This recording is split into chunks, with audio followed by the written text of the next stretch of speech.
What builds capacity? What depletes it?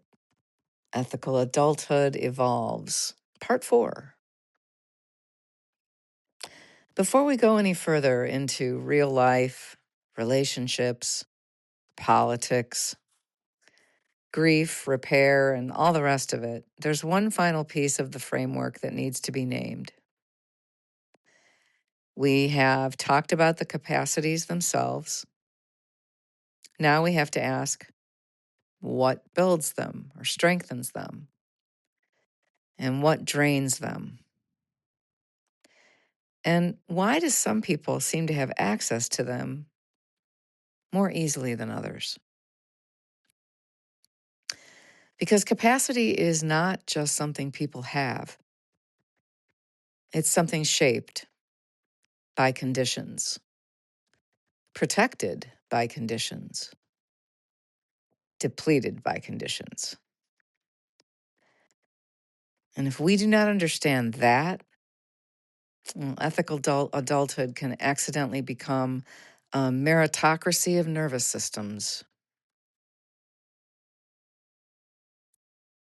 as though some people are simply better, stronger, more disciplined, more evolved.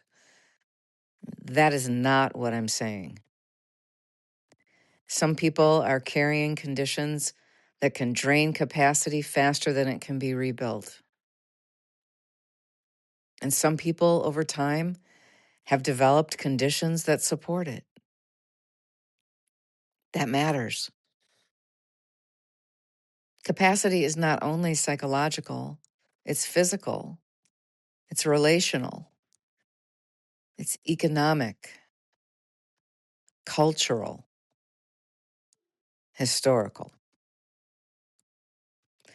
It is affected by whether you are rested, whether you're safe, whether you are connected, whether your body is inflamed, whether grief has somewhere to go, whether your life allows recovery,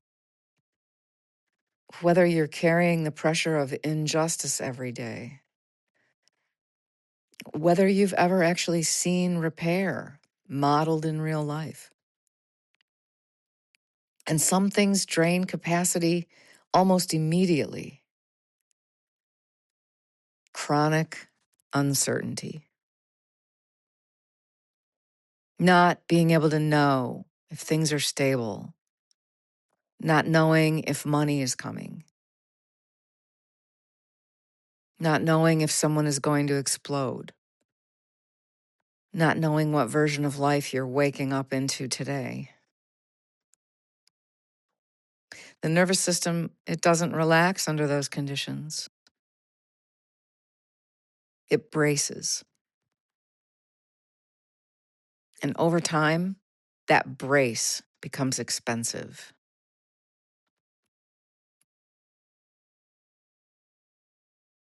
Isolation drains capacity. We regulate each other. We settle each other.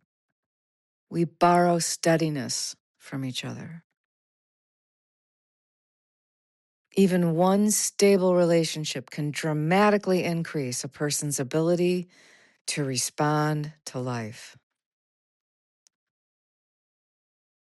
And the absence of that, the real absence, not just being alone sometimes, matters more than most people realize.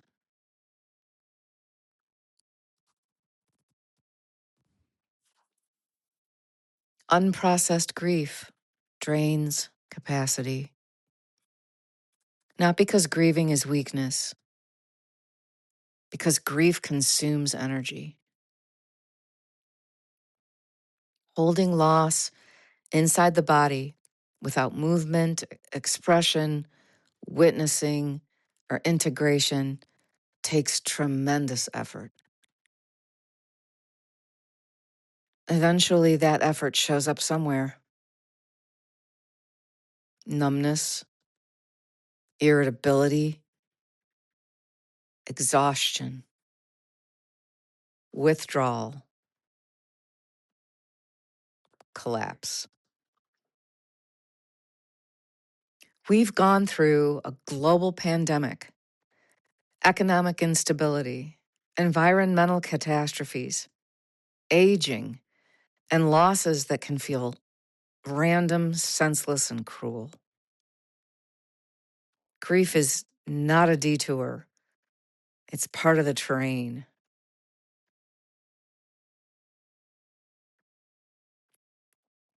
And then there is righteous anger. This one matters. Some people are not only carrying personal stress, they are carrying structural pressure, racism, sexism, poverty, constant dismissal, microaggressions, the pressure of needing to explain your own humanity over and over again. That anger is accurate. It's often the most honest response available. But carrying it continuously without relief, without witness, without any place to set it down, depletes capacity. And it's not because the anger is wrong, not because the injustice isn't real, but because the body was never meant to hold that level of activation indefinitely. The problem is not the anger. The problem is the absence of relief. And modern life amplifies all of this. Constant stimulation, no real silence, no real ending to the day, no time where the nervous system fully understands, hey, nothing is being asked of me right now. We were not built for endless input. And endless input creates exhaustion that people often misidentify as personal failure.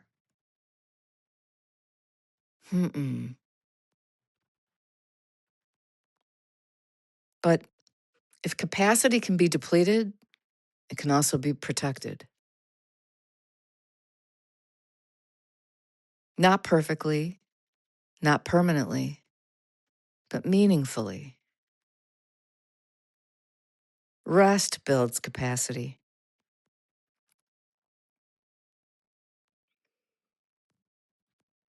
Not rest you've earned, not optimized rest, actual rest. Moments where the body is not preparing for the next thing. Connection builds capacity. Not performance, not networking, not image. Real connection. Places where a person does not have to manage themselves into acceptability every second.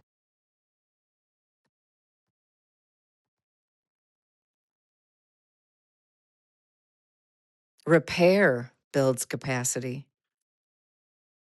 Not perfection, repair. The ability to rupture, return, and reconnect without collapsing into shame.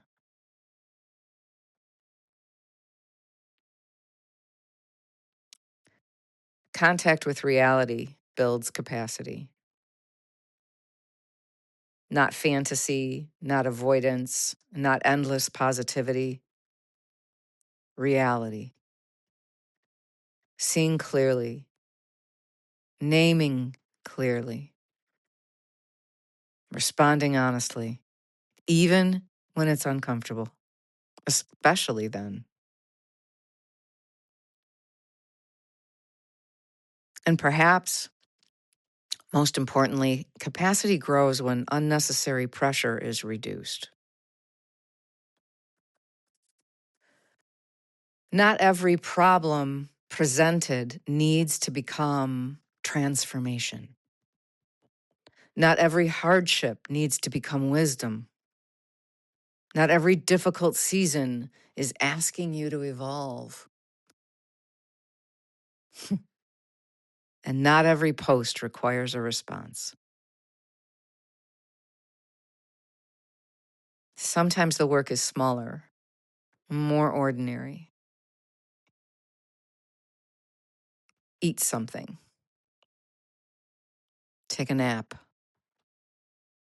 Tell the truth. Ask for help. Return the phone call. Take a walk. Stop arguing with reality for 1 hour.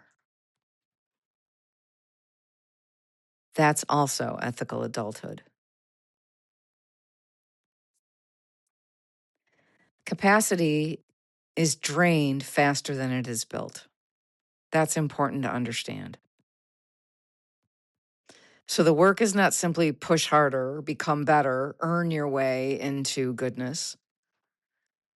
The work is to reduce what depletes capacity where possible and slowly build what restores it. Over time, while in contact with reality, with honesty.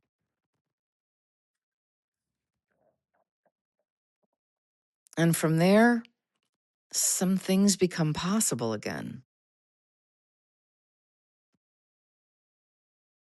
We won't get to be perfect, and we won't regain certainty, but we'll have enough space to respond.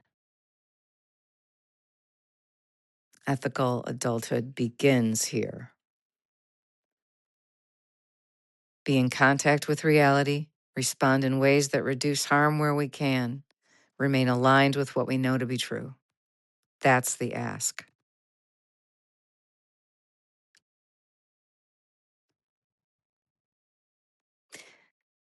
May we be in right relationship with the present moment, not because it is easy, but because it is real.